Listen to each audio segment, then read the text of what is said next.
Tapi kebetulan di pedalangan itu saya alhamdulillah diterima di masyarakat, akhirnya terima job ke sono kemari gitu. Pelaku seni memang lumpuh total, saya bilang lumpuh total. Makanya dengan adanya pandemi ini saya banting setir, bagaimana caranya biar bisa saya dapat penghasilan, bisa menghidupin keluarga saya gitu. Akhirnya ada inspirasi lah, saya jualan bakmi Jawa asli Gunung Kidul ini.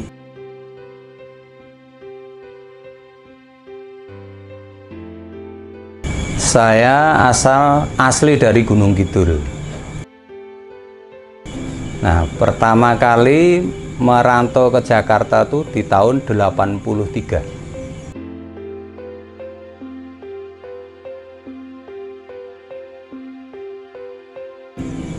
Waktu itu saya ngikut orang di Halim, yang saya ikutin itu Auri, Komandan Propos Auri.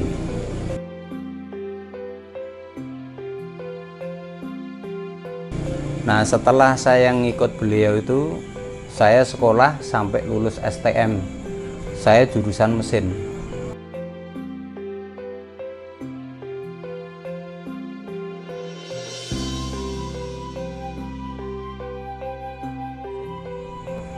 Setelah lulus dari STM itu, saya kerja di salah satu perusahaan di airport di Soekarno-Hatta. Setelah tahun 98, saya kena PHK. Setelah kena PHK, saya hijrah ke Depok tahun 98 itu. Nah, setelah di Depok sekian waktu atau sekian lama, saya freelance, kerjaan itu cuman freelance. Apa aja saya serabutan. Nah, setelah kurang lebih 3 tahun atau 4 tahun, saya masuk di seni.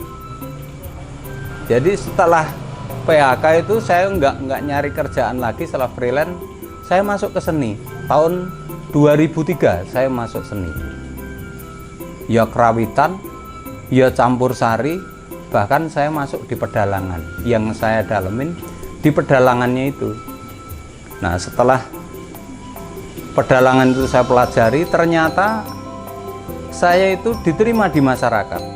Saya dalangnya juga alhamdulillah. Ya panggilan ke sono kemari, ya ke Gunung Kidul, ya ke Jogja itu. Sampailah 2 tahun belakangan ini, karena di masa pandemi ini seni memang sepertinya lumpuh, nggak ada job, istilahnya jangankan mau nerima job, orang hajatan aja sekarang kan susah untuk bisa leluasa gitu. Padahal dari waktu ke waktu itu yang saya terima jobnya itu dari orang-orang hajatan itu. Ya kadang kalau musim 17-an kayak gini misalnya, itu banyak yang ngasih job. Terus kalau habis musim panen, kalau di kampung di Gunung Kidul itu juga banyak, itu bersih dusun gitu. Makanya dengan adanya pandemi ini, saya banting setir, bagaimana caranya biar bisa saya dapat penghasilan, bisa menghidupin keluarga saya gitu. Ada inspirasi lah, saya jualan bakmi Jawa asli Gunung Kidul ini sesuai dengan juklak saya ini gitu. Nah, karena saya background saya ini seorang seni, kan ya istilahnya bekal dari untuk jualan bakmi Jawa kan nggak ada. Makanya saya harus sekolah.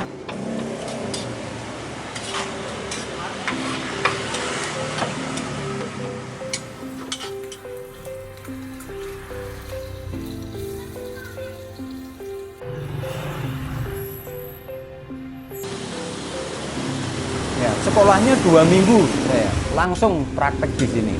Jadi saya panggil sahabat saya, dia udah berpengalaman sampai istilahnya dari Jogja sampai Jakarta sampai Depok itu jualan bakmi Jawa. Akhirnya saya minta tolong diajarin sama teman saya itu. 2 minggu lah saya diajarin di sini. Cukup 2 minggu saya memberanikan diri, untuk tampil sendiri. Karena kalau saya istilahnya hanya mengandalkan teman saya membayar teman saya, ya saya nggak ada majunya. Setelah 2 minggu saya ket, terus saya mandiri, saya coba gitu. Saya beranilah, action saya itu saya bikin seolah-olah saya itu udah menguasai gitu. Padahal dari ilmu yang saya dapat masih sedikit. Tapi dengan berdasarkan keberanian saya itu, guru saya itu ya tamu-tamu saya itu. Karena kalau istilahnya kita nggak pernah nanya, nggak pernah dekat dengan pembeli saya, konsumen saya nggak bakalan dapat ilmu tambahan. Akhirnya setelah istilahnya setiap tamu saya pulang, pamit pulang, pasti saya tanya, bagaimana Pak, bagaimana Bu, masakan Pak D ini kurang bagaimana. Nah seperti itu. Nah akhirnya dengan proses, dengan waktu yang berjalan, akhirnya saya dapat pelanggan tambah satu, akhirnya seperti malam hari inilah. Istilahnya saya juga hanya ngomong apa adanya, bicara apa adanya, seperti inilah kemampuan saya. Dan ternyata konsumen saya juga semakin bertambah. Nah, itu pun saya juga istilahnya nggak puas dengan sampai di sini. Saya tetap akan berusaha meningkatkan dari kualitas masakan saya bakmi Jawa asli Gunung Kidul ini. Nah, untuk kedepannya ya mudah-mudahan berjalannya waktu nanti konsumen saya, pelanggan saya tambah banyak.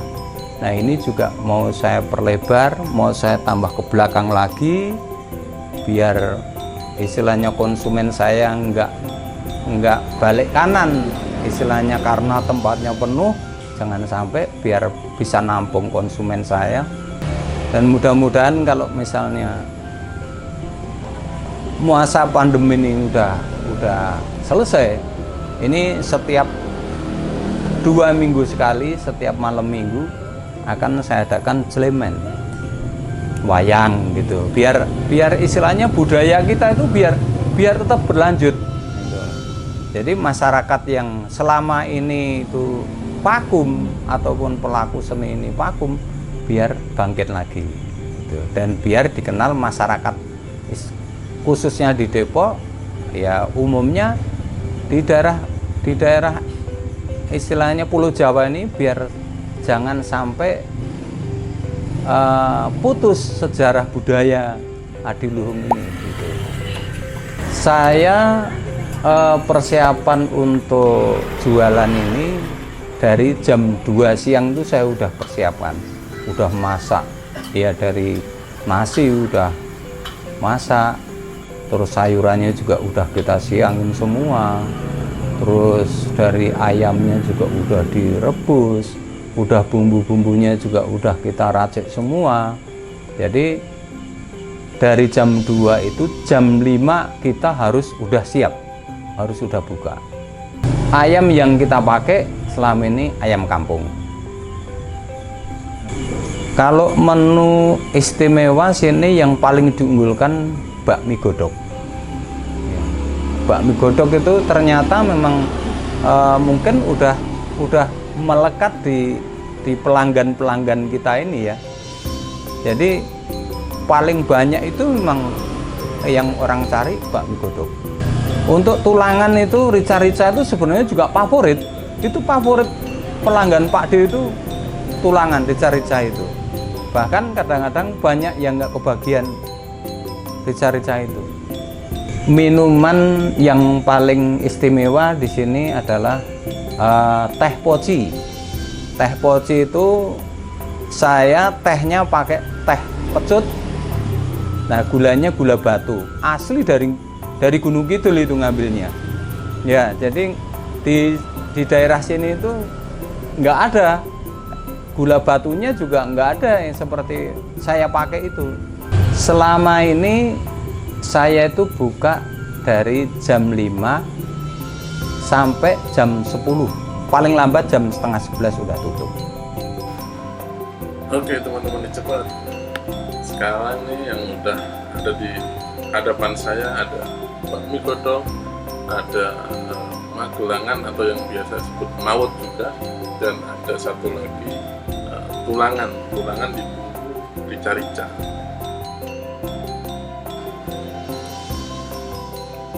Nah, teman-teman, sekarang kita mencicipi masakan dari bakmi Jawa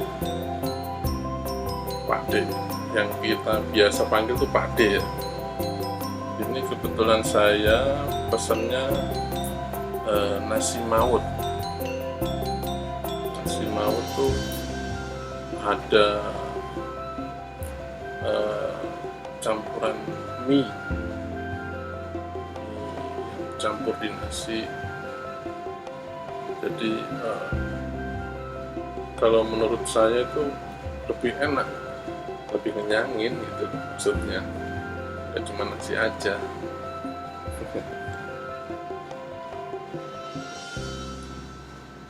Ini saya pesannya yang sedang artinya nggak terlalu pedas gitu. Toppingnya juga ada dikasih timun biar segar. Kalau kurang pedas bisa itu tambahin cabai lagi, bisa lebih gimana gitu rasanya ya. Kalau makan cabai kan enak, tambah semangat lagi untuk makan.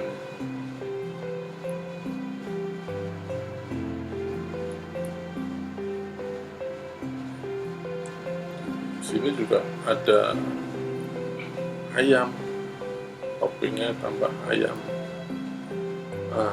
Ayamnya ini ayam kampung yang digunakan untuk masakan bakmi ini. Kebetulan yang saya pesan menggunakan sayap yang bisa terbang. Ayamnya enak banget, nggak ngajak berantem, sekali gigit langsung copot, asal bukan giginya yang copot.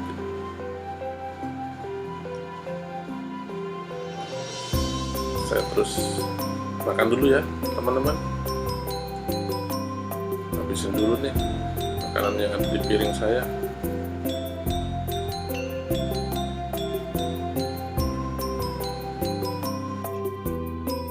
Nah, sekarang saya mau coba yang ini nih menunya.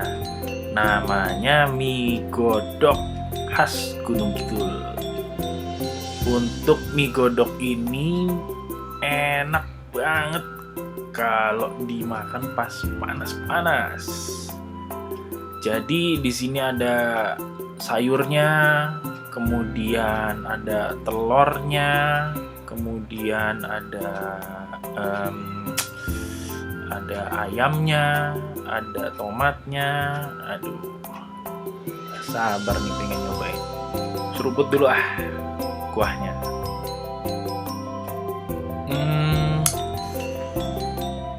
Kaldu ayam kampungnya berasa banget. Ini nih ayam kampungnya yang bikin kuahnya gurih nih. Khas mie godok dari Jawa nih ya seperti ini, menggunakan daging ayam kampung.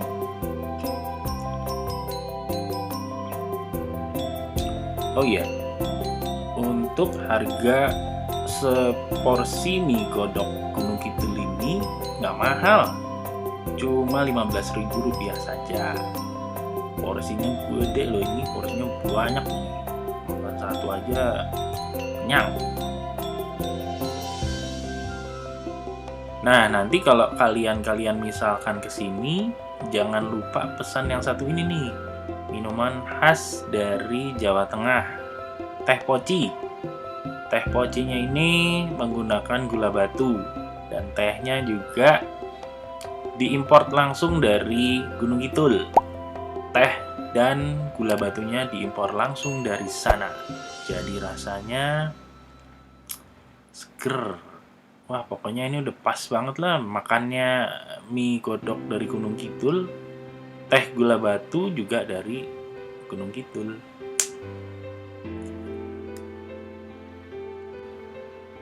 Nah, buat teman-teman yang misalkan ngerasa agak kurang pedes, bisa tambahin ini nih, lombok hijau, cabai rawit. Tapi kalau saya sih udah pas lah segini pedesnya. Tadi saya pesen pedesnya yang sedang. Mantap nih, enak nih. Oke teman-teman, saya lanjut makan dulu ya. Jangan lupa like, subscribe, dan komen di kolom komentar jika kalian mengusulkan ada tempat makan mana yang perlu kita review. Oke, sampai di sini dulu. Salam icip-icip.